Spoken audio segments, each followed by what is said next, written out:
Hey YouTube, what is going on? The printer guy here, and in this video I'm going to be showing you how to do a power cleaning on the Epson EcoTank 2400 model. So you will need to use a computer, either a laptop or a Windows PC, to go into your settings, click on printers and scanners, select your specific printer. Next, you're going to click on printing preferences.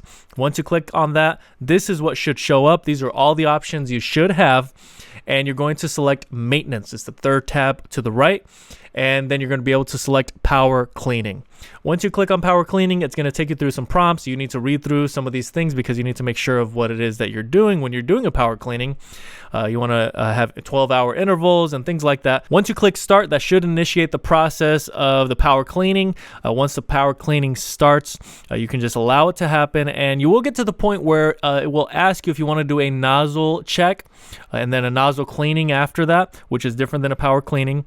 And basically that's just a lesser version of the power cleaning. But at the end of the day, after the power cleaning and once you do a nozzle check, this is how it should come out. There should be no breaks in the lines. There should be no smudging. There should be no faded colors. Everything should be as you see it on screen. If your nozzle report looks something like this, you may need to do a manual print head cleaning. I'll be linking to a video down in the description below, but also here on the screen that you can utilize to do a manual cleaning with a cleaning kit. Thank you so much for watching until the end of this video. I handpicked 2 videos that are here on the screen for you to watch next.